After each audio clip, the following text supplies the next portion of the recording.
Welcome, all fellow wannabes. Welcome to the show. You are listening to the Wannabe Critic Podcast. I am one of your hosts, Gabriel Fast, and joining me tonight for our review of Mission Impossible 4 Ghost Protocol. I have a fellow wannabe, two fellow wannabes, and a surrogate wannabe. I don't know if that's the right word. But I have Caleb Henley, Ryan Dalton, and Ethan Maestri. Caleb, how you feeling, bro? I'm good, man. Life is swell. It feels like it's been so long since I've actually gotten to talk on one of these podcasts, and looking forward to it. Yeah, I know. The way we have it spaced out, it's like, I don't know. It feels right, because then I feel like we have plenty to talk about. Everyone's excited to come back. You know, it is what it is. But it's good to have you back. You're looking very lumberjacky tonight. I'm happy for you. You also have you been hitting the gym? You look swell. You look swole. You're looking jacked. Have you been working out? No, I'm just fat. What? Dude, you look like you've lost weight, actually, to me. No, I've been trying to lose weight actually for the last few months. I don't know how successful that's been, but I've been trying. But I don't know. I mean, not to be weird, but you're looking good. I'm proud of you. Good on you. You are my brother-in-law, thanks. after all. You know, so. Thanks, buddy. Go ahead, Ethan. I was gonna say you look like you've been out there traipsing around in the Adirondacks. Yeah. Is that what you're next to up there? Yeah. Yeah, both. We're closer to the Catskills, but the Adirondacks are probably. I mean, they're only a couple hours away. It's all pretty close. Yeah. Well, there you have it. They're hunting Sasquatch. Oh, plaster cast all day long. Ryan Dalton is in the house. Mr. Author Man himself. Ryan, how you feeling? I'm great, as always. Happy to geek out. Yeah, I'm happy to have you here. I just have to say, like, I genuinely look forward to podcasting with you on these, because I feel like if I ever slip up or make a mistake, Ryan always lets me know, which is always good. You need that. You need people to help keep you in check. You know what I mean? So just be on the lookout, though, because I just can't wait until you fall. And then no, I'm just kidding. Clearly, you've never read one of my first drafts. I fall all the time. Yeah, well, it's just by the time it hits shelves, it looks all pretty. Yeah, well, there you have it. There you have it. I'm just the next time I get it, I'm gonna have. You remember in Napoleon Dynamite, he's like, "Hey Don, can I get one of those buttons? I'm gonna ask for a first edition of your book. Have you sign it, and then I'm just gonna just like chuck it, No, I'm excited. I am excited to hear more about your book too. I hope you have an update for us. But before we get to that, Ethan Maestri is also in the house, or in his house. Ethan, how are you feeling? Not as long since I made an appearance on the show as Caleb, but I'm still chuffed to be here. Yeah, no, I'm chuffed to have you. And I have to say that Man of Steel discussion was super duper fun. I really, really enjoyed that. I felt like it was just kind of like me listening to a couple of dinosaurs, talk about the good old days before the meteor hit.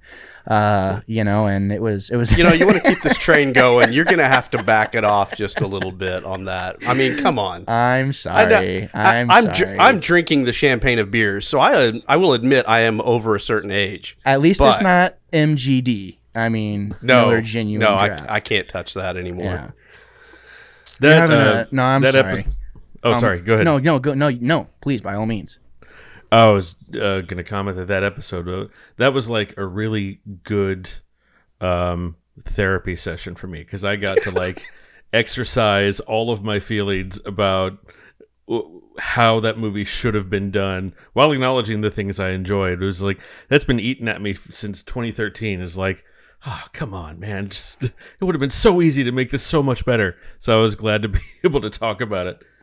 I will say I listened to that podcast and I want to watch the Ryan Dalton cut of that movie. Yeah. It sounds so phenomenal. Hashtag release the Dalton cut. Yeah. That would be amazing. And honestly, I do hope that you get to a point to where, because I've been reading a lot of comics lately, and I was thinking, it's like, God, I really want to see Ryan be able to write some comics and see what that looks like. I've done pitches. It's just a matter of getting someone to take it. I've pitched like full pitches for Green Arrow, Daredevil, Adam Strange. I pitched a Cyclops standalone story I'm locked and ready to go. It's just a matter of someone giving me the shot. Yeah, I mean, what was Stephen King? We had talked about this before. Stephen King talks about like how he had like a nail, like literally full of like declines of pitches for stuff that he did. So there's bound to be a yes in there somewhere. And I will buy it. Like I will buy it probably in multiple forms. I'll buy like, hard copy, digital, and be like, this is so cool, just to see your name on account. It's going to happen. Like, I know it's going to happen. I have foresight. I'll sign them all. Not the digital one. You probably don't want my signature on your phone. yeah, probably not. Gentlemen, it's good to have you here. Unfortunately, Rex and Mikey both passed away, of course. They're not going to be able to. No, I'm just kidding. No, they could not make it, unfortunately, but that's okay. Not everyone has to make it to every single show. Before we get into a bit of a catch up, though, we do have a skosh of housekeeping to get into. There is going to be a shift on the podcast here pretty soon, actually. You've been listening to the Wannabe Critic podcast for a long time. And while the Wannabe Critic podcast isn't going anywhere, it's been kind of a catch-all for not only all the group content, but also all my solo content that I can kind of double up on. So it's gotten to the point to where the podcasting content needs a catch-all, outside of Game Club and the other podcast. But we have a new podcast feed that we've set up on Spotify. It's going to be coming to all platforms pretty soon. Anchor kind of takes its time with verification and stuff like that. But it's on Spotify right now. It's actually the new name for all of our group content is now officially the Wannabe Collective. So you can actually go subscribe to that on YouTube. There's a YouTube channel, and the video shows are going to be making a return. There's going to be some times where it may not happen just because of technical difficulties and stuff like that, but we'll try and fake it as much as we can, and at least have it, there be an upload. But you can go subscribe to that right now. And along with that, Beer Bros has returned as the first episode for the Wannabe Collective. I'm super duper excited for that. My new co-hosts, Clay and Colby Villars, are my official co-hosts for that show. We're going to be posting to that podcast feed semi-regularly, and the format has changed. Our first topic that we talked about was our discussion of basically ranking, who's the best Batman. We were talking about the Batmans, and we were able to review a couple of beers from a local brewery here, from Mother's Brewing Company. And I had an absolute blast. It was amazing to have them actually in person in the studio. So there's multiple episodes scheduled. All of My Hero Academia from obviously the Midnight Run is one of our podcasts over there at the Wannabe Collective. And all of our Rebels episodes are uploaded as well and are scheduled to come out at a later date. Of course, if you're at patreon.com/wannabecritic, you'd have access to all that right now. It's up there right now. So, if you don't have a couple bucks to toss, you just have to wait. So make sure you go check out. We're going to be reminding you, as it comes out to more platforms and stuff like that. There's going to be reminders, obviously. But if you're a Spotify listener, which it turns out most of you are anyways, definitely make sure you go follow that podcast feed if you want to. If you're interested in hearing group content, you can stay subscribed to this podcast feed and hear me yak about God knows what, RuneScape or whatever. But I would recommend that you go check it out there. So go ahead, Ryan. Who did you say was the best Batman, and why was it Kevin Conroy? Dude, I totally said that. Because when I read the comics, that's the voice I hear. That's the voice I hear. Yep. And for some reason, Clay said like he thought Val Kilmer was like one of the best ones, and I was like, okay, I'm not gonna play devil's advocate here, but I was like, Colby, tell your brother he's wrong, and he's like, well, I didn't want to, Clay. I feel like I'm being baited, but you're wrong. So it was somebody was trolling. No, dude, he was dead serious. Oh, okay. You need to go listen to it. I'm telling you. But I'm excited. We're going to try and have that be semi-regular, at least a couple episodes, at least one episode a month for sure. They live about 45 minutes away, but it'll be nice to have some in-person content available. Slight update also on A Guy and His Wife. We are back in the swing of things. Our new format, Emma has a business. I have a business. We're busy, and it's turning into a thing where it's kind of hard to sit down and record podcasts as much as we would like to together. It's like, hey, do you just want to like watch TV and relax? It's like I really don't want to have to feel like I have to podcast about everything all the time. But we're gonna have new formats to where basically as an episode comes out, you'll be able to expect more. I'm going to try and bank those episodes to where it can be more consistent, rather than it's like, well, when's the next one coming out? So there's that. But that's all the housekeeping. There'll be some reminders about that in the future for sure. But yeah, the Wannabe Collective, I'm super duper excited, you guys. I think it's gonna be really, really cool to have everything there, and I'm excited to have you guys join that for sure. And hopefully we'll be getting some different people hosting the show other than me, So anyways, doing a little bit of catch up. Wow, we're not nearly as bad as I thought we were on time. I thought it was like 30 or 40 minutes had gone by, but we're actually doing pretty good. Thank God. So I want to throw it to Caleb. Caleb, what have you been up to? Not a whole lot. The biggest thing I've been up to is I've been playing MLB The Show 21. I was hoping that you were going to talk about that. Yeah. Because I want. Can we get like a mini review? Like, I'm super excited to hear about this. Honestly. No, it's fantastic. Like, absolutely fantastic. I mean, if you love baseball or sports video games or anything like that, it's incredible. Especially playing the PS5 version, it's just awesome. Yeah, I mean, I don't know. I'm sure that you could get more detail into it, especially if you were a big fan of the show. I think the last version of it that I had was in 2016. So it's been a few years since I'd picked it up, but I love it. I love the new like pitching controls and stuff. I'm way better at pitching than I am at hitting. So I'm still trying to figure that out. And I haven't really dove into like, there's 4 main modes that you can jump into. There's Road to the Show, which is where you create your own player, and it's like you trying to get into the big leagues yourself. There's Diamond Dynasty, which is kind of it's like their card collection game where you build your own squad of players by collecting like cards and completing various tasks. There's a March to October mode, which I haven't dove into, but what I've been mostly doing is just doing a like normal franchise mode, which is pretty cool. And it's very like customizable. So based on like how much you really want to do you want to basically manage, all of the minor league teams and the major league team and do all the player management? Do you want to just play the games? Like, what do you want to do? And it's all very customizable. There's a bunch of features like for creating your own like stadiums and all that stuff, which I haven't really gotten into. There's just a lot there for, whatever you want to do based on like, how much time you have and, what your interest is in baseball, like what interest level there is. So it's just a lot there. I'm looking forward to kind of, exploring some of the various other modes that I haven't really gotten to yet too. So, but I'm enjoying it. It's a lot of fun. It can be really difficult at times too, which is good, I think, but it's fun. Go ahead, Ryan.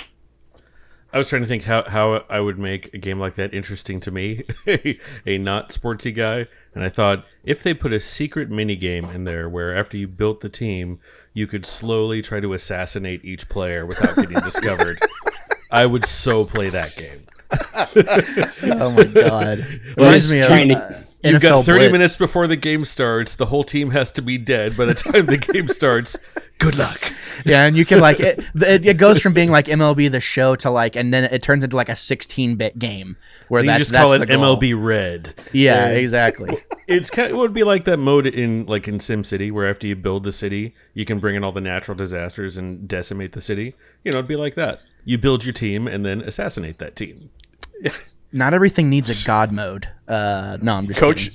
Coach Ryan, you're about to take the field, and your mission, should you choose to accept it. Killing everyone at school? Good God. No, I'm just kidding. Bonus points if you make it look like an accident. Yeah, oh, my God. You're horrible, dude. But I love it. I love it. Caleb, I have to ask, I was listening to a podcast today, actually, where they were talking about the show. And they were saying because it's available on Game Pass right now, which is kind of crazy. I have not downloaded it because I literally downloaded 4 games or 5 games and it filled up my hard drive. So I need to get another hard drive for my Series S that I got in. But they were talking about how each position has kind of a somewhat of a mini game to it. Is that to where if you're playing, and he didn't go into a ton of detail. He just mentioned there was kind of like a mini game-esque feel to each position that you're playing. Can you speak to that? Yeah, I mean, in playing like a normal, just, like you load in a baseball game like I do most of the time in like franchise mode, it doesn't seem super like that. I mean, pitching is a mini game in itself. I mean, it's just, its own little ordeal.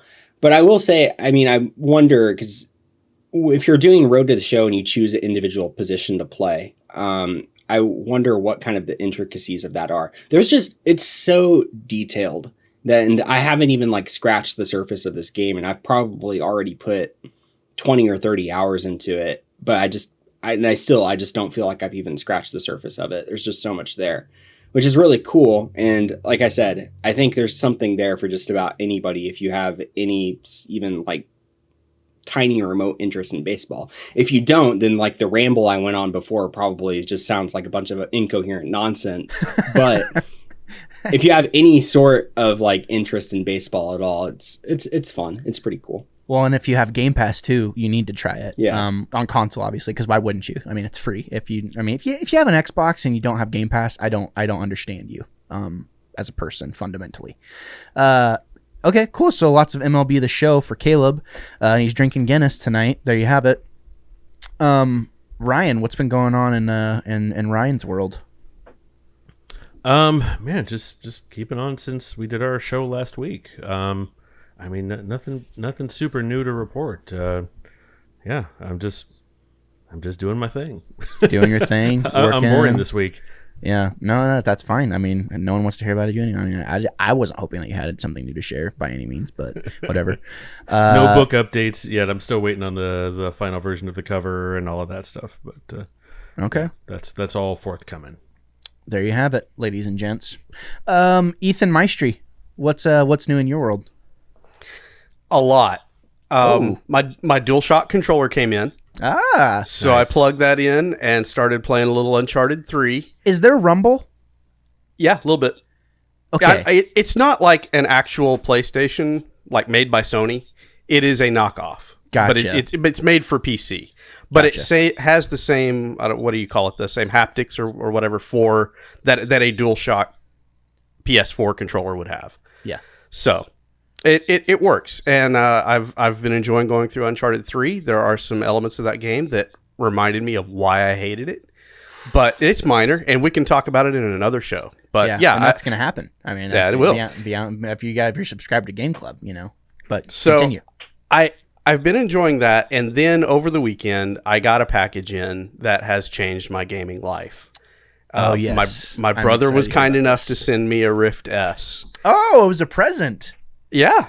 Oh, yeah. Well, it's okay. anniversary week, so happy anniversary for me. Happy anniversary. My wife, but yeah. Anyway, he sends that to me, and I have just been blown away by. I finally got the cockpit out last night and sat down with the steering wheel in my hand and feet on pedals, and with the VR set on, I was playing Assetto Corsa Competizione, and just. It's life-changing. I don't think I'm going to be able to go to flat screen racing at all ever again.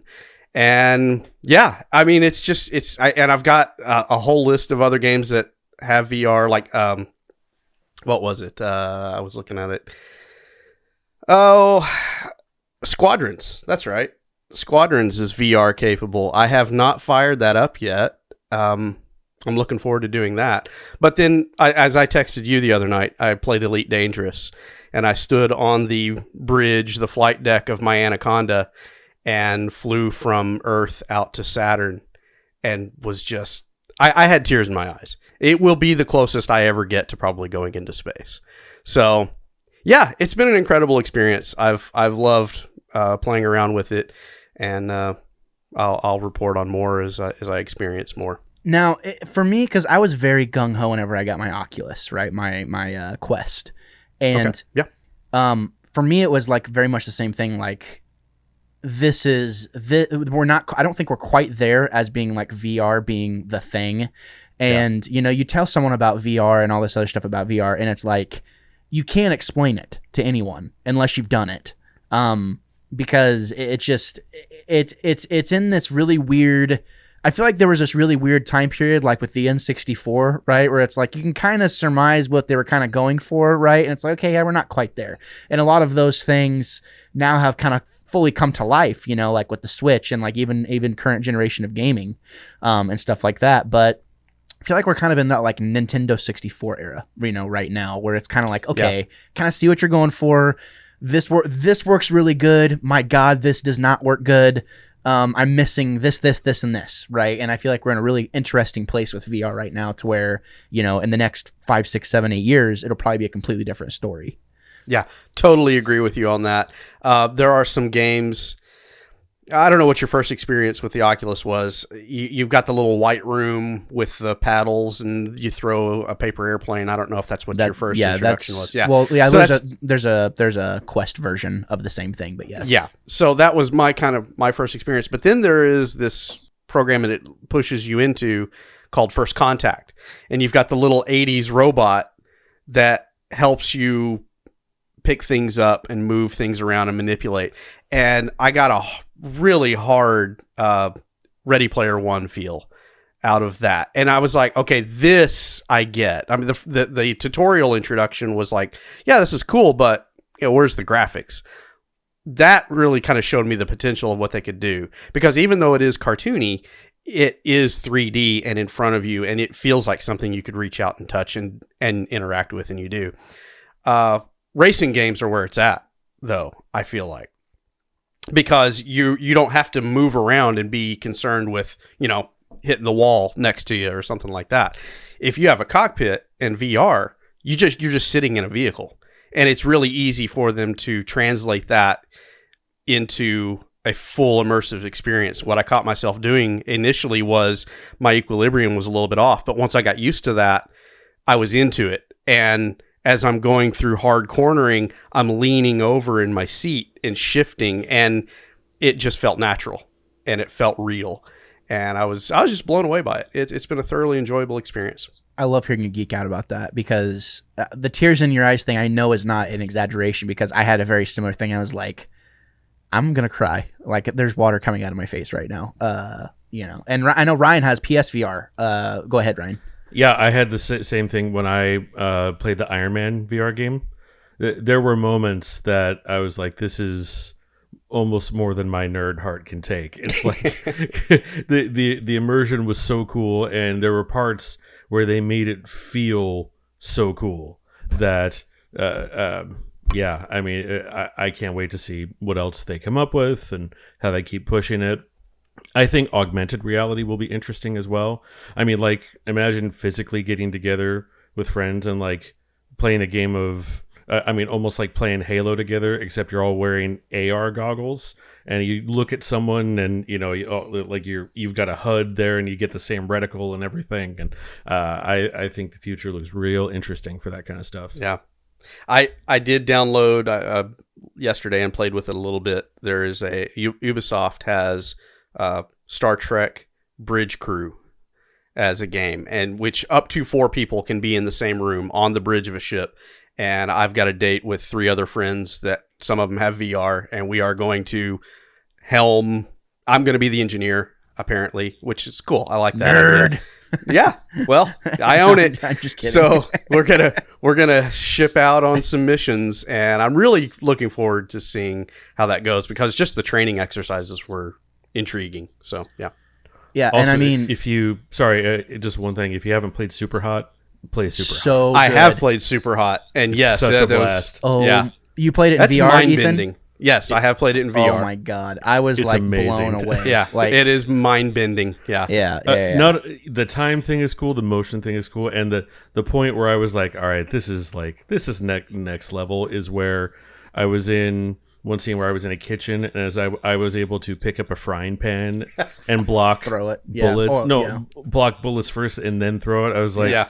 This is just so cool, man. Yeah. I mean, it's just like 10-year-old me never would have thought that like geeks That's would be exactly running how the I world. feel. Yeah, that's exactly how I feel. I'm like, holy crap! If I had this like 10 years ago, like, holy moly, I'd be making games right now. So Super Hot was my first introduction to VR 4 years ago, I think. It'd be 3 or 4 years ago, because my brother had it and I was visiting him. and he was like, "Hey, check this game out." So that was the introduction. I wasn't fully on board because of the line graphics and the white. That took me out of it just a little bit, but I could see where they were going. Now, here we are a few years later, and it's like, it's getting better.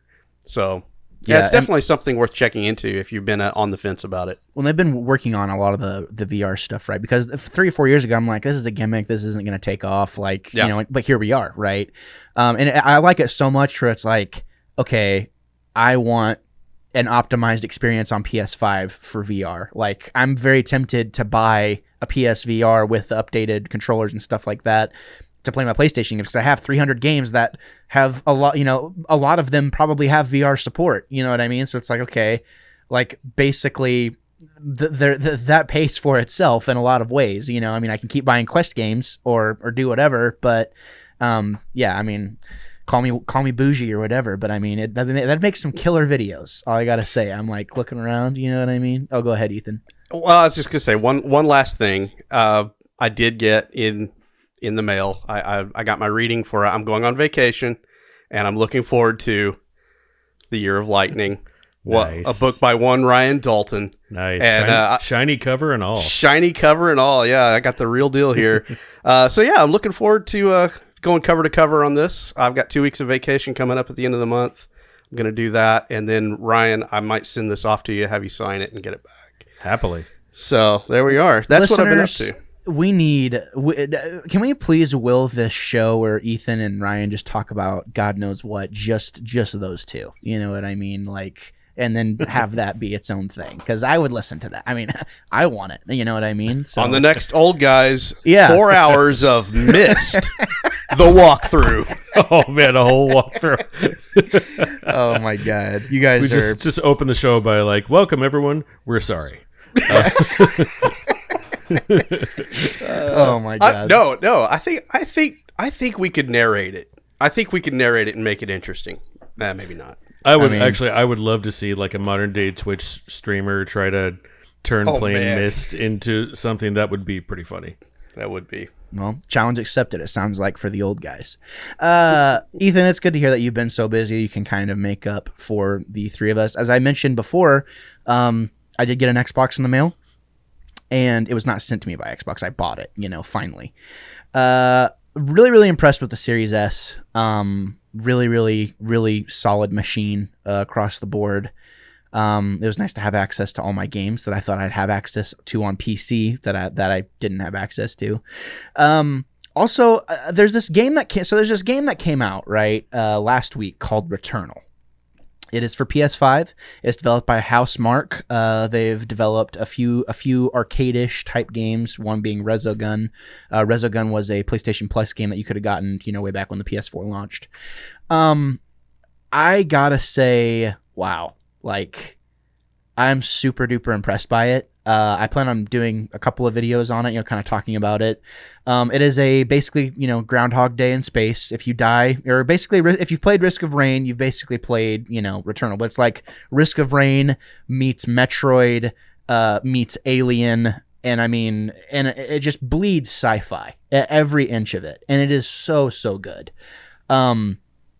I had to ask Kayla, but have you seen anything on Returnal? Have you seen any gameplay footage or anything like that on it? Have you heard of it? I've heard of it just from you tweeting about it, but that's basically it. Yeah, I mean, man, like, it's one of those things where you progress, you know, about an hour or so, and it's like you got all the upgrades, and then you go fight. It's like, oh, I got a little bit further this time than I did on the last run. And then you die to the boss, and it's like, frick, now I got to go all the way back there again. And it is one of those games where it almost makes you play it in sessions, because if you play it for hours and hours, you're going to get frustrated. And I truly believe that a lot of the negative feedback the game has gotten, it has a little bit of bugs here and there for sure. I've experienced a couple of bugs. I mean, it's a brand new game at launch. Like, what do you expect? A fully functional game like we used to get? Yep. Yeah, exactly. I mean, back when games used to be done when they shipped. But that just doesn't happen. I mean, that's too much to ask, you know, like, it's too much to ask for these days. But I think that a lot of people have kind of been downing on this game because they're spending too much time at once trying to play this game and like, oh, I got to beat it and all this other stuff. And, a lot of the complaints, I'm like, you probably played the game for too long, bro. For one period of time, because I think I have almost 10 hours in so far, and that's been just in a few sessions of sitting down. I have not beaten it yet. Apparently, you can beat it in a little less than 4 hours, but it's kind of controversial because there's no stopping point. Like, you can't save midway through a run. So that's been like the kind of the big thing for a lot of people. And you can, the farther you get, like, you can unlock gear that follows you through each run. And I mean, you can unlock upgrades that allow you to do X, Y, and Z, you know, so that it makes it easier for you to get to that point again. But basically, like, it's meant to be beaten in basically one session. So like, a lot of people have been having problems where they like get halfway through a session, or like they're almost done, and they'd put their PS5 in rest mode, and, you know, bugs, and like it would cancel out their session you know, after they had put a couple hours into it. And I'm like, okay, push through, maybe you can do it. Like, do you remember like staying up late and playing games? It's like, no man, like we gotta get to this point tonight, like it has to happen tonight. Like, and then I fully stand by, like, okay, so you're telling me you made a game for a specific audience is what you are doing. And I think it's kind of changed my perspective a little bit on like what qualifies as a good game, because if you would have asked me a year ago, I would have said, well, it should be approachable to everybody. Like, and I think in some merits there, that is true. This game is not quote unquote hard to play, but it's hard to get all the way through in one run. So you could have fun with it and potentially never ever beat the game, you know? But man, like, I'm super impressed with it. I'm really, really enjoying it. And I've been enjoying my Xbox. I've been reading a bunch of comics, Japanese comics included. And it's been a good time. So definitely, if you have a PS5, you know, it's $70, and it's a game that is not for everyone at $70, I think. You know, so there's that. But I think in the 10 hours I put into it, it's like I could play this game so much, like, and get value out of it. So definitely check it out. Look at some gameplay. You know, you can watch my gameplay. I know a guy who puts out videos, who put a video out, you know, day one of his gameplay, his first run through. You could go check that out if you wanted to. But I understand you probably have your people that you watch. But without further ado, ladies and gentlemen, we have finally gotten to the point where we get to review our movie. And there was only 40 minutes of housekeeping and catch-up time, guys. I mean, that's about 10 minutes for each of us on average. You know what I mean? I'm not mad at that. Of course, Ethan was the one that took up most of that time talking about the tears in his eyes. No, no, I'm just kidding. I was happy to hear it. So our movie for this evening, Mission Impossible 4: Ghost Protocol. Currently is sitting on, and I'm going to read the synopsis from IMDb, currently sitting on a 7.4 out of 10. I had never seen this movie before. And I thought I did, but I hadn't. In the storyline, it says, in the fourth installment of the Mission Impossible series, Ethan Hunt and a new team race against time to track down Hendrix, a dangerous terrorist who has gained access to Russian nuclear launch codes and is planning a strike on the United States. An attempt by the team to stop him at the Kremlin ends in a disaster, with an explosion causing severe damage to the Kremlin and the IMF being implicated in the bombing, forcing the president to invoke Ghost Protocol, under which the IMF is disavowed and he will be offered no help or backup in any form.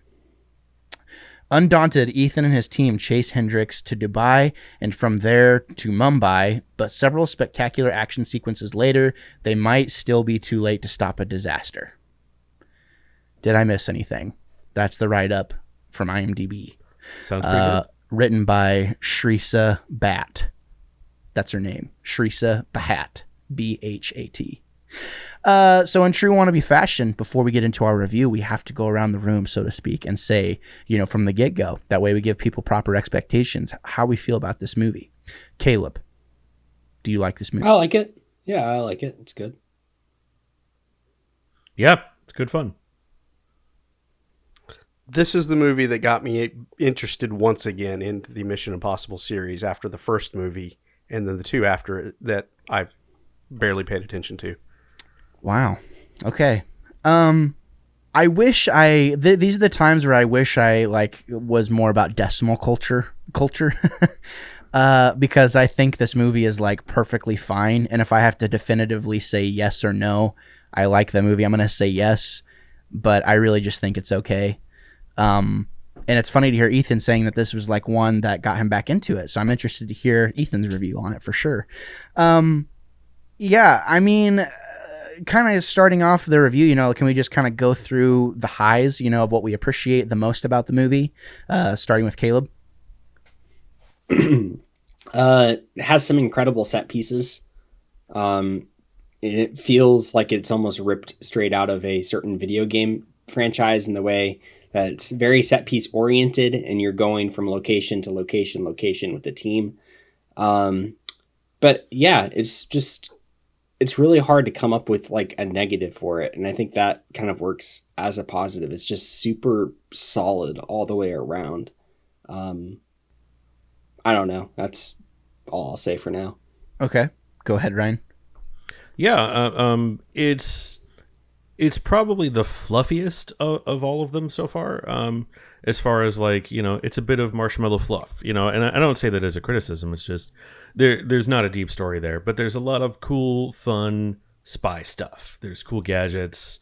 There's reversals and, you know, plot twists and things. And so in that sense, yeah, it's a fun spy movie. Do you think that this is kind of like the modernization of how the television show felt? Because I'm watching this movie and I'm like, this feels like it should have come out in like 1980 or something like that. Like, just because it kind of has like an old kind of feeling to it. Am I alone in that? I mean, that's fine if I am. I'll stand on that hill. But it just felt like it was kind of, I don't know. It didn't feel, I guess it didn't, this may be the wrong word, but it didn't feel very modern. Like, in some ways, mostly just within the dialogue and like certain transitions with scenes and stuff like that. There was very like classic like theater presence in a lot of ways with some of these shots, like just the way the characters move. That kind of reminded me of like an old school spy movie, kind of like what Ryan was saying. Go ahead, Ryan. Yeah, I think maybe it felt older just because it uses some of the core classic spy movie tropes. And it leans very heavily on those. So it felt like old James Bond, kind of. I guess is what I'm kind of trying to get at. It kind of felt like an old James Bond movie. Like, yeah, it doesn't take any chances story wise. It just gives you a fun, you know, serviceable kind of candy coated spy adventure.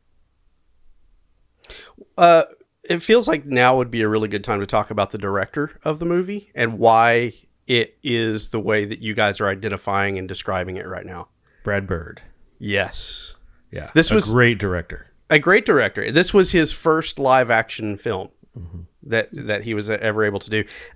Brad Bird of Incredibles fame, and that is one of the greatest superhero movies ever. That created, makes a lot of sense. Without that makes question, a lot of sense, actually. Yeah. Yeah. Please continue. So, well, I was just going to say, you're saying it, Ryan, that it doesn't take chances. Well, that's to be expected, I would think. Yeah, and that was not a criticism at all. No, not at all. Yeah, it just leans heavily on classic tropes. Exactly. But I think and I'm sitting here trying to think, I'm hearing you guys describe your feelings about it, and I'm wondering, why do I think so much highly of this movie than what you guys are describing? Not that I'm saying that there's anything wrong with your call. That's your call. But I watch this movie, and it's almost, if I'm going to pick one out of the Mission Impossible series, I might go to this one first. And it has been the first one I've gone back to several times. It's almost like putting Star Wars in on an annual basis. It's just comfort. It's just comfort food. And you know where the story is going to go. You don't have to pay too close of attention to it. There's not a bunch of masks being ripped off and, okay, who's doing what and where. You know, it lays itself out there pretty well, broadcasts in what it's going to do in a lot of ways, and then just executes itself very well. I think that's what I appreciate about it. Okay, that's well said. And I think, how do I want to put this? Caleb, did you have something you wanted to say while I try and push this to the forefront of my mind? Go ahead. Yeah, I was just going to say, kind of to Ethan's point, like, I would never fault anybody for this being their favorite Mission Impossible movie. But me personally, I think there's 3 other Mission Impossible movies that I would watch or rank over this one. In 1, 3, and 6, I would all rank above this one for various reasons, and they're all 3 very stylistically different types of movies in this. Okay, but it's like there's not a way that I can actually like explain it with words. And I know that's not really good for a podcast where we, dissect movies. It's just like a gut feeling. It's like this weird gut feeling where I can't like place anything wrong with this movie because this movie doesn't have like a fault that I can sit here and like dissect. It's just like this weird gut feeling. Maybe it's because I've watched this movie so many times that I've just almost overwatched it. But I think this is a super high quality movie and a really, really well done spy movie. But it's just like a gut feeling to where I don't enjoy it as much as those other 3 Mission Impossible movies, if that makes any sense. Go ahead, Ryan. The way I define it, and I do it with books and movies and even games to an extent, is I think of it all in terms of rhythm, because everything is musical in its own way if it's done right, and we can all appreciate different rhythms, but each of us has a core rhythm that is like our rhythm, and when we find something that matches that rhythm, that to me is the ineffable thing that we're like, I just purely love this thing, and I'm completely into it. And we may not even be able to define why, but it's because the rhythm of the story matches our rhythm. For me, that's the third one. The rhythm of that one to me is like, that's exactly what I want out of a spy movie. My God, slap that in a book. I mean, that's beautiful. Please continue. But that's to me how I try to define some like things that are really hard to define. Well, in situations like this, where like, most of the Mission Impossible movies are at the very least good, enjoyable movies, and then from there it comes down to, okay, which one's rhythm really like speaks to you. That's well said. And call me crazy, I was kind of thinking, I was like, as I'm watching this, I'm like, this feels like it could have been the first Mission Impossible movie, in my opinion, and like Mission Impossible 1 could have been like a sequel in a way. You probably could have swapped some story elements around there, but it feels more closer to home to 1 for me, and whether it come before or after that, to where I just feel like, okay, this feels in a way like a return to form for a couple of reasons. For one, Ethan Hunt feels like a completely different character from anything we've seen so far. And I think the movie does a really good job. They like kind of let on like, oh, something happened to his wife. And of course, Jeremy Renner comes in and we're like, who's this square? Like, what's going on? And he kind of says like, I was there. Like his wife got taken out into, in buckets or whatever, or in a body bag, like what was left of her, blah, blah, blah, blah, blah. So we kind of have this view of Ethan through the entire thing. And then in a way, it kind of starts to make sense why he might feel a little bit different. But of course, that all goes away at the end of the movie. So I did like kind of that bait and switch a little bit because, as someone who had seen it for the first time, I was kind of like, by the end of it, I was kind of like, okay, like this feels like a solid ending to this thing. This in a way, it's felt like more of an emotional roller coaster than anything, for me personally. But how do you guys feel like Ethan Hunt feels as a character in this movie? Does he seem like the same old guy to you, or does he feel like someone completely different? I feel like he's a character that's grown a little bit in this. And I think that's kind of the point that they're trying to get across, is like he's either kind of numb to what had happened and they're kind of playing into that. Like you believe that his, something happened with his wife and then that she was killed, and it's like you buy into that because you kind of sense that in his character. But then at the end, with kind of the bait and switch, and she ends up being alive, like spoiler alert, it's like, oh well, he's gone through that character development because he's had to kind of like leave her behind to keep her safe. I think he's just kind of going through a character development, which I think is totally normal for a character that's in his 4th movie. And I think too, like, it's not so much about him anymore because it's very much been Ethan central, right? For this whole time. This feels like the first team movie that like actually felt cool. It was like, okay, this feels like a legitimate like team, like almost like an Ocean's movie in a way. Go ahead, Ethan. Well, I was going to say that's spot on. Everybody goes through life and they hit different phases in their life. And we saw in the first movie, Ethan Hunt was, not fresh out of whatever academy they come out of or whatever training, but he's a young buck. and he's in his prime doing his thing. And then we see it some more in the second one, although it does tonally feel different, but that's more, I think, the person that directed the movie than anything else. But it is another phase in Ethan Hunt's life. Then in the third phase, in the third movie, he's in this phase where he wants to draw back from that lifestyle. He wants to settle down. And then we come to this movie 5 years after we have seen that. And yeah, he's had to fundamentally change because he realizes he's not going to have that home life that we saw him trying to build in that third movie. And he's sitting there in prison, and he's made peace with it. He realizes he can't be with her. So I'm just going to do whatever whatever the government's going to let me do. I'm going to throw this rock. He alludes to that. He alludes to that. If they're bringing me out, they must need me for something. So I'm going to go along with it. So he's in that phase of his life where it's not all about him. So he's there to help. And I feel like that's what I really thought might have been missing from his character in the previous movies is he's there to elevate everyone else around him, not just himself. Yeah, and I think, Ryan, we had kind of hit on your high points already, right? Because if not, I wanted to like kind of take that first scene, that opening scene. Did you get a chance? I think I commented on some of the things I like. I think the ensemble approach there I think really works, and it was a lot of fun. Okay, awesome. I just want to make sure. So I want to take a second to talk about that opening scene since Ethan kind of left it there. So cool. Like, just the whole pandemonium of it, and like Simon Pegg kind of sitting there and he's all, like do it, the hand signals, and he's like, no, not going to do it, and talk about Simon Pegg. Like I loved seeing, we were kind of talking about we forgot to talk about the Bad Batch, but oh well, we'll talk about it later as it continues on. I was thinking about like the nerdy guy that can still like take care of business, like Simon Pegg. There were moments where it's like, oh, there's Simon Pegg, like cool. But then he's like, like full on spy mode, like, cause he passed the field training. Right. And I'm like, so he can take care of business if he has to, and I loved seeing, I liked seeing that. And I liked the correlation between those two scenes of seeing him kind of be that character behind the computer that we had seen before versus someone that had passed the field training and was able to, kind of get out in the, out in the muck or whatever and do the thing.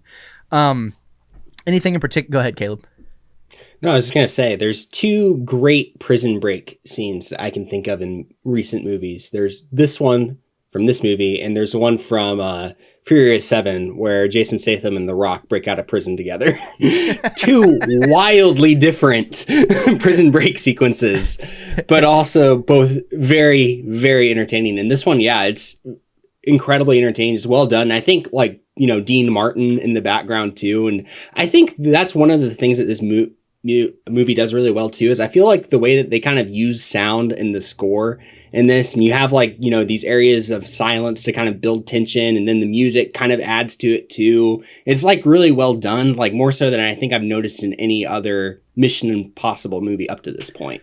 I wanted to comment on the score too, because the score felt very, the score is supposed to set a tone. And sometimes, whether it be Limp Bizkit, it's like, oh, okay, like that's what we're getting into, huh? Okay, got it. This movie felt the score in this movie felt very elegant, to where very early on you get the feeling like this is a very different Mission Impossible than what we've got in the first three movies. Go ahead, Ethan. Well, I was gonna say you're talking about a movie that's put out by Skydance, which is in bed with Bad Robot, and when we look back on the decade of the teens, the 20 teens, you're gonna identify it as far as film goes as the decade where Michael Giacchino made his mark on cinema. Because that's who did the score. And from the first note, you can tell this is a Michael Giacchino score. Even before you see the name come across the screen. The guy has there's DNA in his music that he puts together. And it's great. I think he's probably the best of the modern composers that are out there doing their thing right now. With exception to a few others, Hans Zimmer being one of them. But we talked about him last week. Yeah, well, with the Superman score, that's exactly right. Go ahead, Ryan.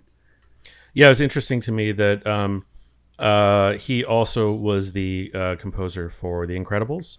And even though the era and the style of the music was very different, there is a bright, full orchestral sound to both of them that you can tell it comes from the same musician. What is so funny is because you didn't like the music in Mission Impossible 3, he's the same one that did Mission Impossible 3 too. which that's fine. It's I think maybe he learned how to score a Mission Impossible movie the hard way. I don't know. That is why I said you will look back on the 2010s as the year or the years that Michael Giacchino emerged as a composer. Because if you go back and listen to, like I said, Mission Impossible 3, that was 2006. He was also doing the Lost series. And there are elements of what he was going to become in some of that music, but it isn't his best work. It isn't until you hit, starting maybe in 2009 when he does Star Trek, the J.J. Abrams reboot. From that point forward, it's like, he has arrived as a film composer, soundtrack composer. I mean, my God, Star Trek Into Darkness. He also did, I just had it, Star Trek Beyond, Zootopia, Spider-Man Homecoming, War for Planet of the Apes, Jurassic World, excuse me. Yeah, Up. I mean, he has a ton of credits to his name. So, yeah, I mean, there's a definite imprint for sure. And it feels like, call me crazy, this movie could have worked as like an Incredibles type movie. Because it's not hyper violent, like there was good dialogue, like the characters riffed off of each other really, really well. It has everything you want, like in a good Pixar movie in general, which is kind of funny to think about. Now it's like I could totally place this as like an animated movie. Like if they wanted to do Mission Impossible Pixar style, they could have. Dare I say this movie feels like the most family-friendly Mission Impossible so far. I agree. Yeah. Yeah, because I'm watching this movie and it's over an hour and a half in. It's like, there's not really a ton of action, it's very espionage-y, I have to give it credit for that because I don't love, we don't talk about things on this podcast with fervor that are hyper violent because, we're not violent people. Go ahead, Ryan. There's a quote from Jackie Chan that I use a lot to just describe things, and even my own work. He said, "I love action, not violence." And there is a clear line between those two things. You can have action and still have it be exciting, and that even includes some fight scenes if you want, but it doesn't have to tip over into being violent. Yeah, no, well said. I've said that on this podcast many a time. So, it was your indoctrination of that helped me. I incepted you so that you thought of it without even realizing it. I've been inceptioned. Yeah. Is anyone looking at their notes? They got something they want to bring out? Ethan, I saw you looking down. Go ahead. I had quite a few notes. We jumped off of everything that Brad Bird brought to this movie before I could express. There's a lot of Easter eggs in this film, and just a couple of them that I really appreciated that kind of speaks to Brad Bird and the genius that he is. Well, for one, I don't know if you guys remember The Incredibles that well. He does the voice of the computer that briefs Mr. Incredible as he flies to the island. That's Brad Bird's voice that does that. So when Ethan Hunt rolls up to the phone booth and calls in to the IMF, it's Brad Bird's voice that's briefing him, which I thought was it's a great callback to Incredibles, the movie. So I wanted to point that out.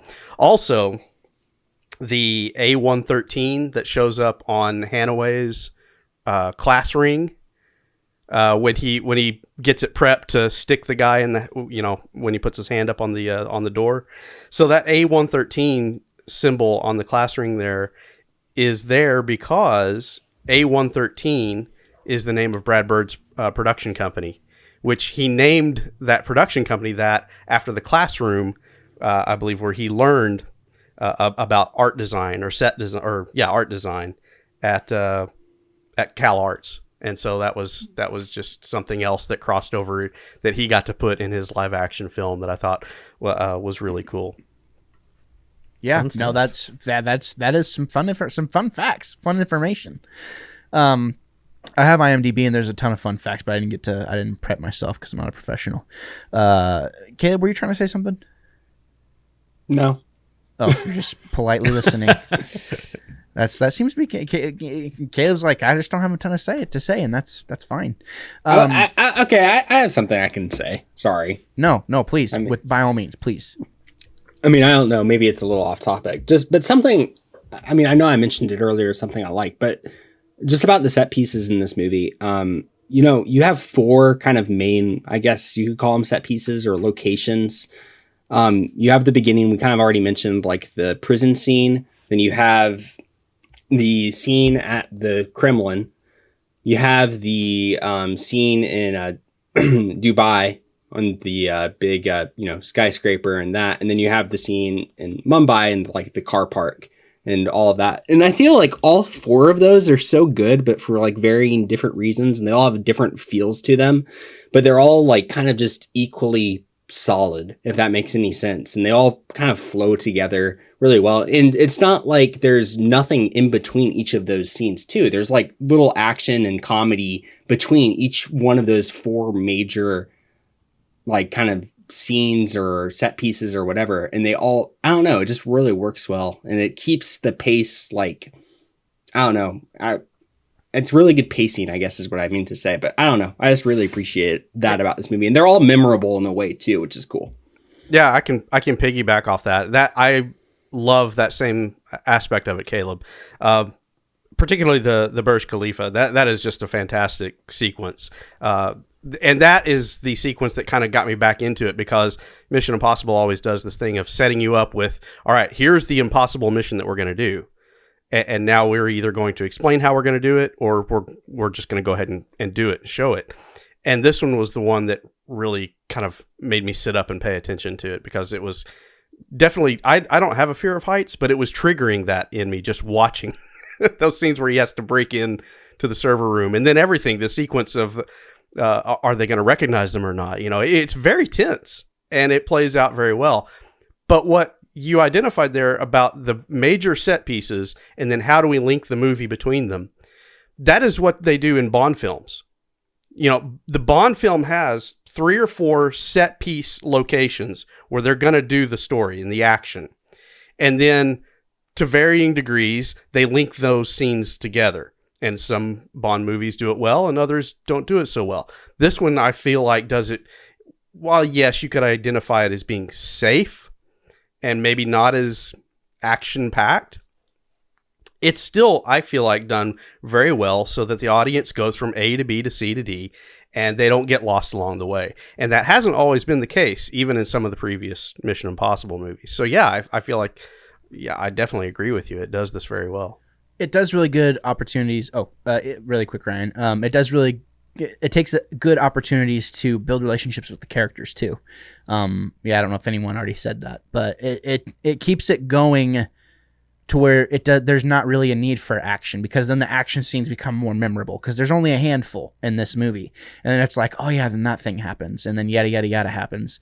I appreciate how, you know, me and Ethan argue about this all the time on the pod, on various shows about the balance and the line between like good and bad, and like I don't want to relate to the bad guy, right? Like, because I want the good guy to win. There is kind of an old school feeling thing is like, no, we don't care about the bad guy. Like we don't care about the bad guy's motives. We don't want to get close to him. He's a nobody. Like, yes, he's the bad guy, and it's like, it seems like in Dubai, like he's one step ahead of Ethan Hunt where he can escape and all this other stuff. And it's like by the end of it, whenever he slams his head on accident, it's like, good, like you're the bad guy. I don't feel any remorse because you're trying to launch, nukes and destroy everything. So no, I don't feel bad for you, and I don't feel for you. Like, I mean, it's sad that you died, kind of, but you get what I'm saying. I just appreciate how in a mainstream action movie, quote unquote, and really it's just a spy movie, they didn't try and play that card yet, and I feel like it hadn't really gotten to the point in mainstream media where they were really trying to do that a ton, quite yet. But I just appreciate it's more traditional feeling with the bad guy, and it really does feel like a side plot Bond movie in a way. Like it does feel very Bondy. So go ahead, Ryan. Oh, just a quick comment. That Burj Khalifa scene in IMAX, which I saw when I first saw it, I saw it in IMAX. That was amazing. I felt like I was going to fall out of my chair practically. It was very immersive, and yeah, super cool. Great cinematography on that scene. I wanted to quickly mention too, there is an actress, it's the jewel thief slash assassin, or the jewel, the diamond girl that likes to be paid with diamonds. Leah Seydoux, I think is how you say it. I really like her as an actress. She's in, I believe, Inspector. I think she was the girl Inspector. She's also Fragile from Death Stranding, and I got really attached to that character in that game. But I don't know. She kind of goes out. I guess this was kind of like the start to her career. I mean, she gets legitimately kicked out the window, and I was like, oh man, if anyone, I felt bad for her that she had to die. She likes diamonds. What can you do? But I did like kind of that whole interaction though in Dubai when he's trying to climb the building and all this other stuff, and how it seems like anytime Dubai is featured in a movie, funny enough, Dubai is also featured in a Fast and Furious movie. Anytime Dubai is featured, or many times is featured in any kind of media, they always have to have a sandstorm that comes in and ruins everything, because it seems like that would be something that would happen. So I just thought that was kind of funny. It's what they do well. Yeah, sandstorms.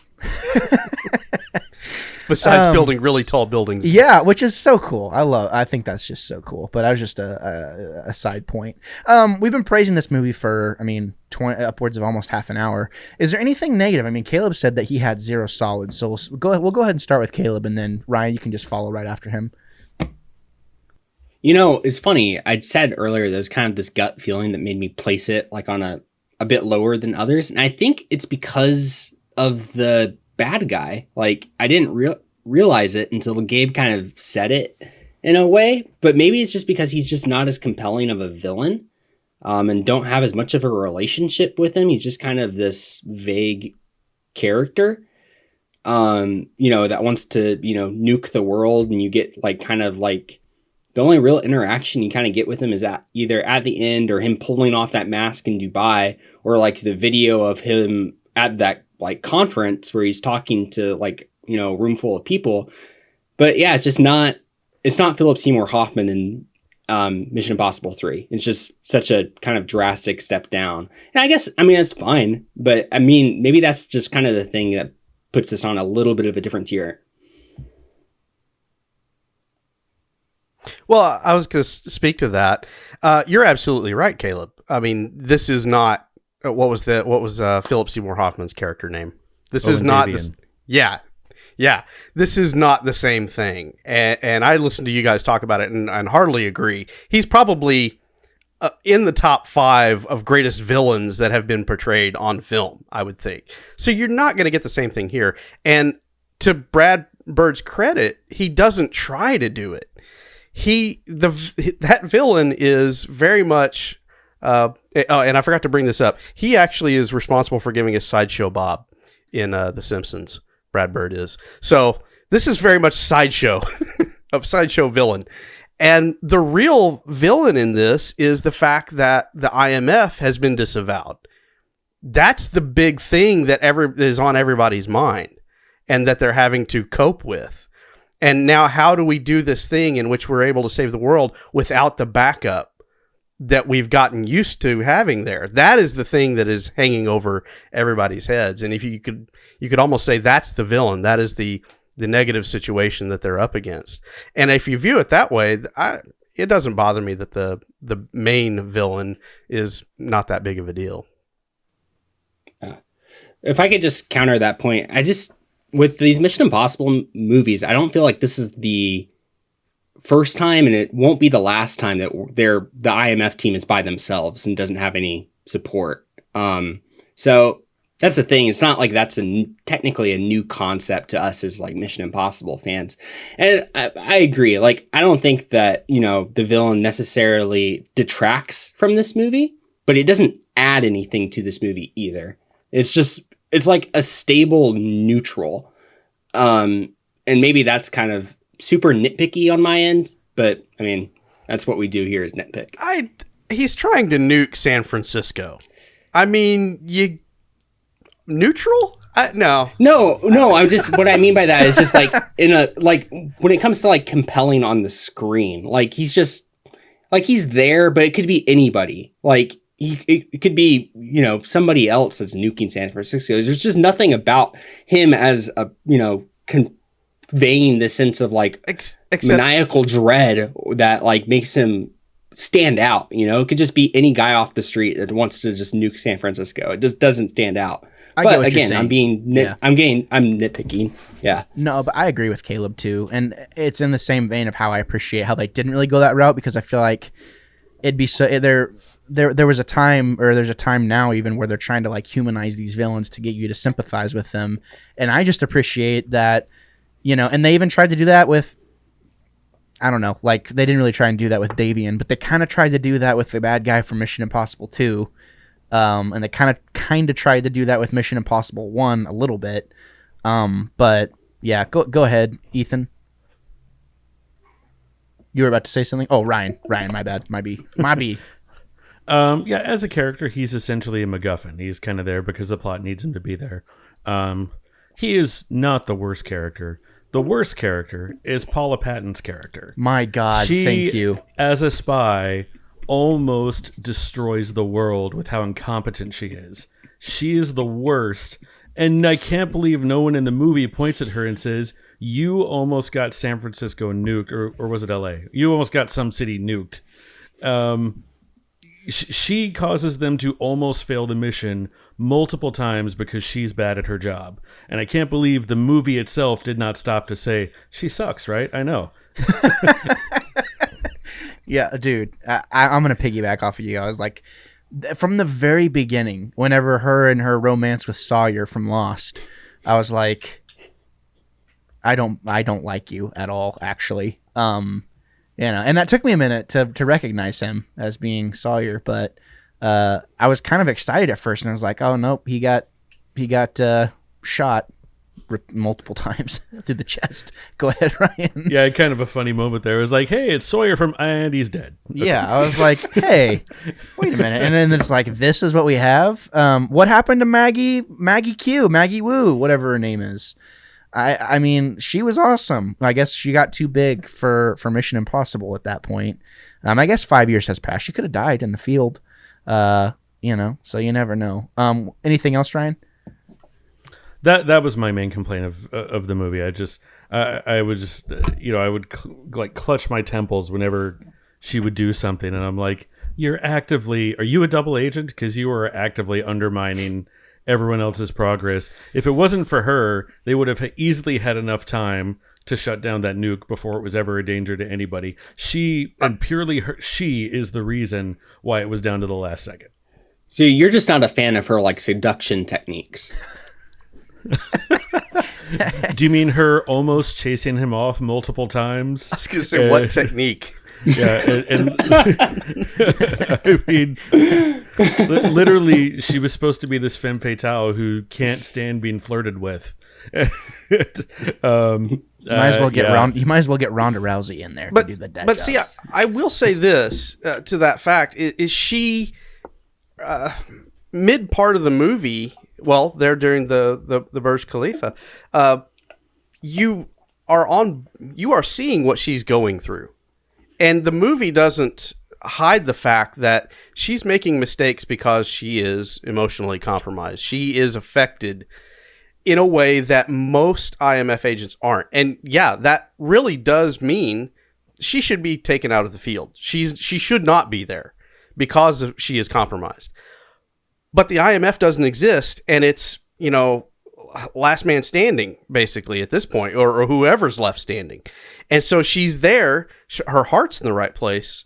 You're absolutely right, Ryan. She shouldn't be there because she's responsible for the mistakes being made.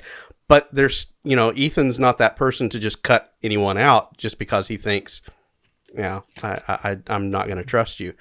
So she's along for the ride. And yeah, it creates problems. But then it wouldn't be that good of a movie if she wasn't there to do those things. Nah, that's cheap. You could make other complications. It's the kind of thing where you at least need to have the conversation in the movie to show that if you're making her incompetent, you have to tell us I'm doing this on purpose. So I just imagine Tom Cruise being like, "How dare you? Where's Luther?" Well, there should have been a scene where like Brant was telling Ethan, I don't know about this girl. We're like one step forward and two steps back with all her screw ups. And let Ethan say, I know, but literally we're all that's left of the IMF. We can't, like just bring in another team. We just got to make do. They should have had that conversation. Well, but Brant's consumed with his own problems, his own shortcomings that he's dealing with. Simon Pegg's character, Benji, he's fresh. So, I mean, this isn't the A team. These are the people that from a story structure and a storytelling standpoint, you have to, if there's a character that's being like that, if you're doing it on purpose, you have to show us that you're doing it on purpose. Otherwise, it's hard to tell, are you doing this on purpose, or do you just not know how to write her as a character and direct, or how to portray her as a director? So you would have been happy if in Rogue Nation they said, "Hey, what's her face?" and Ethan said, "Oh, we washed her out as soon as that mission was over." That would have made you happy. No, it would have made me happy if they addressed it in this movie. Yeah. And I don't know, that really bothered me, because it's like, I mean, yeah, in all the movies somebody makes mistakes, of course, but this is the only one where one of the team almost fails the mission for them single-handedly, like every time they're on a mission. And it just felt so out of place to me, especially because nobody commented on it. I'm going to bring up the controversial question. Well, hold on. Really fast before we move on to that. Go ahead, Caleb. Sorry, maybe this is really stupid, but this movie is not the only spy movie or only movie that does this, but I just can't imagine going into a plan like where the fate of the world is on the line, there's nuclear weapons, and just like planning like, okay, we got to be able to get these codes from this guy, and the only way that we can possibly do this is you've got to seduce him. Like, and that's like like, it just seems like that could fail so easily, and it almost does. Like, you see that.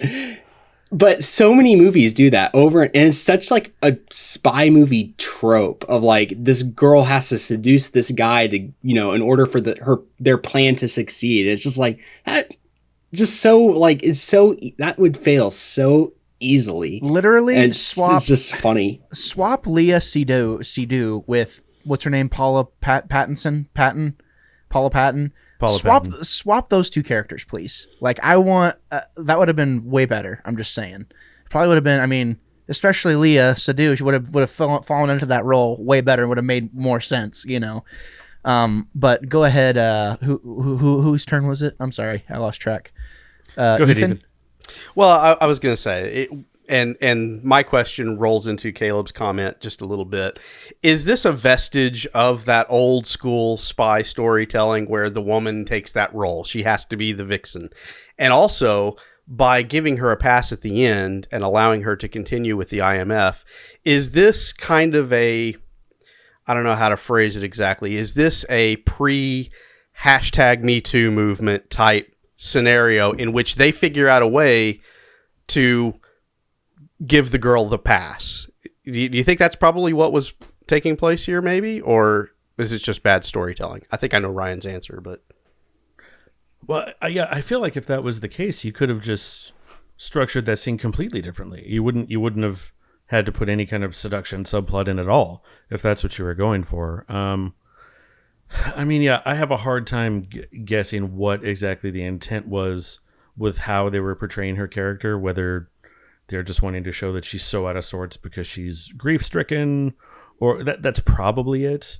But it just doesn't, to me, it just doesn't jive, if that's what it was. And I don't know. I think the next movie has, a very effective femme fatale who's very different than she is, and is, good at pretty much everything, not just being mysterious and seductive. But so I don't know. I tend to think they weren't steering clear of it. I think maybe they were just awkward in how they tried to portray her, or she was the one character that I thought this is just not working. With this many moving parts, though, to a movie, and that's a good question, Ethan, with because it is very much the timing would match up. And I mean, we're talking about, when did this movie come out? 2014, 2011. 2011. Okay, so this is like, wow, 10 years ago. That's wild. Okay. Yeah, so this is pre-Hunger Games. I mean, like, with it seems like strong female leads were coming out more and more prevalently. Not that they didn't exist before. Obviously, we had stuff like Alien, and other movies, that featured a long time ago with strong female leads in an action type movie. But I feel like with this many moving parts, there has to be something that kind of gets thrown to the wayside, because I feel like everything pretty much works except for that one character. So if you're going to have a slip up with any of your characters, I mean, I guess it's this one. For me personally, just like looking at, because it was just it's like every time she talked, I was like, what? Like I just didn't buy it. It sucked me out of the movie, and I don't know if that's a directional thing or whatever, but it's sad that we can't put our finger on it, and like we know something is off, but we can't place what it is. So Caleb, you have something to say? No. Okay, I saw you kind of like whenever Ethan asked the question, you were like, oh, so I wasn't sure. Is there anything else that we want to say? What? Caleb was like, I ain't touching that with a 10-foot pole. Was there anything else from anyone that wanted to bring anything out? Because if not, I've said everything I have to say about this movie. I feel like it's been all covered at this point. I guess it's time to give this a ranking, or a rating rather. Caleb, we'll start with you. Yeah, so I mean, this movie I think can just be described as just being a solid movie, just super solid. For that, I'm going to give it an 8, which I guess would make it a good to great movie.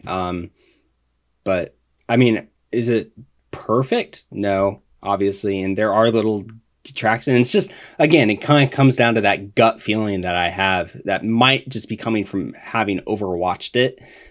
But I think it's a great movie, and I'll probably watch it again sometime in the next year or two because, yeah, it's solid.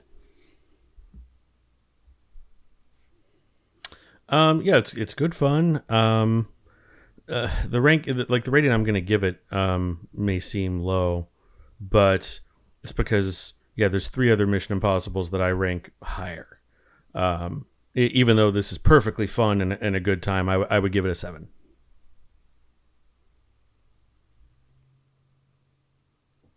Well, I asked you if I could be on this one because this was kind of the Mission Impossible movie that got me back into the Mission Impossible franchise.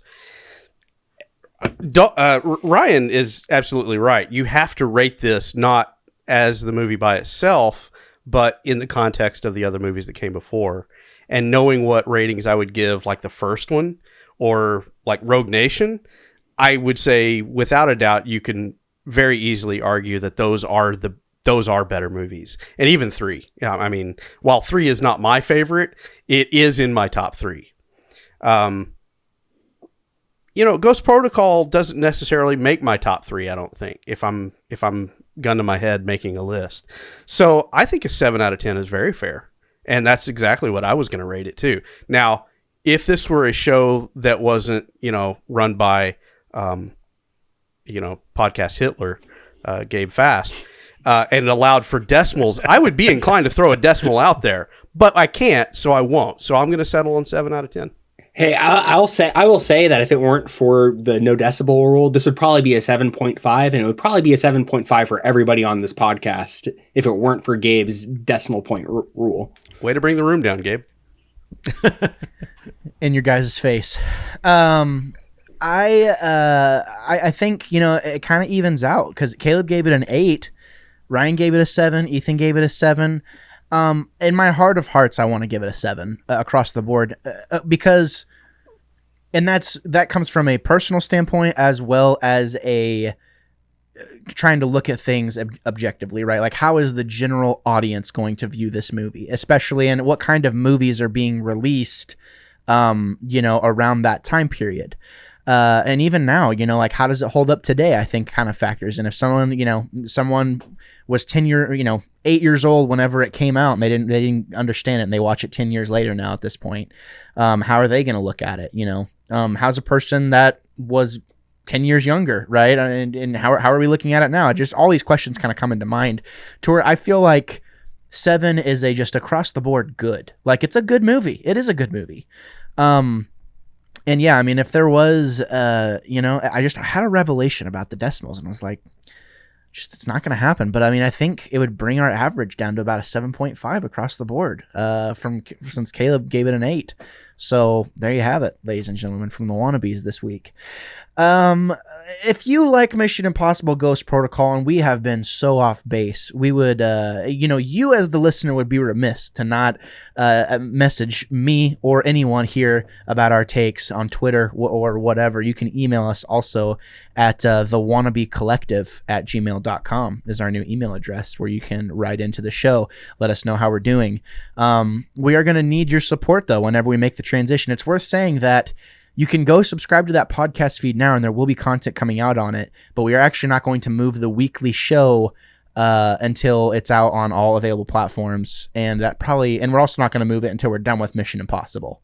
So make sure you're already sub to it. Just take a moment, go sub to it right now. That way you're not going to miss out on anything that comes out in the future. So there you have it. Gentlemen, this was an absolute pleasure. If we would have had Rex and Mikey on, it would have been a 2-hour podcast.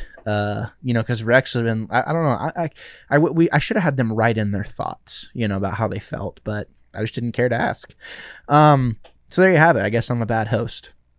Next week, we will be going over the next movie, which is Mission Impossible Rogue Nation, if I do recall correctly. So make sure you tune in for that.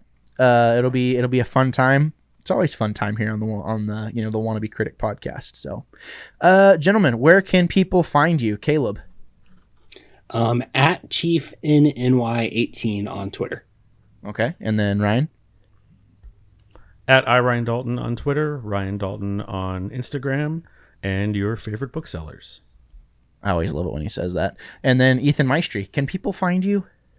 Yeah, absolutely they can. I do a little podcast called Drive Back the Night, an Andromeda series podcast. You can find that feed. We're on Twitter. Andromeda Pod is the Twitter handle, I do believe. I haven't looked at it in a little while, but mainly you'll find me at Ethan Maestri on Twitter. So there you go. There you have it. As always, you can find me, Gabriel Fast. I do claim to be the Wannabe Critic, and that is my handle across all social media platforms. There's a lot of things going on all the time. I think it's a lot to keep track of. I think the biggest question I get is people are like, what are you doing? Like, what's going on? I'm like, I don't have time to explain it. So what you need to do is peep the links down below to see all the various projects we got going on. That way you don't miss anything, because I guarantee you there's something there that is in this production house that is for you outside of what you already consume right now. So it's been a great episode, gentlemen. I've really enjoyed talking with you, and also wanted to give a shout out to Ray's Energy and Pop Cult USA. As always, you can peep those links down below, and you can get a discount on those fine products that I very much am enjoying. So do that. But until next time, ladies and gentlemen, this has been the Wannabe Critic Podcast. Say goodbye, gentlemen. Adios. Goodbye. Adios. Whatever possessed you to check out the podcast or the YouTube channel today, I just want to say thank you so much for doing so. If this is your first time here, I would appreciate it, if you would consider subscribing. As you can tell, it's not just me here anymore. I mean, I do stuff by myself, but the podcast is going to reside here from now on, in video form. So if you want to see more content, if you want to be notified, every time we post something, whether it be a clip, a podcast, a review, an interview, whatever it may be, if it's gaming stuff, make sure you click that bell and hit the subscribe button, and we will see you next time. Thanks for sticking around, and thank you for preparing yourselves for a plethora of hot takes and potentially unpopular opinions. I'm Gabriel Fast. I will always be the Wannabe Critic.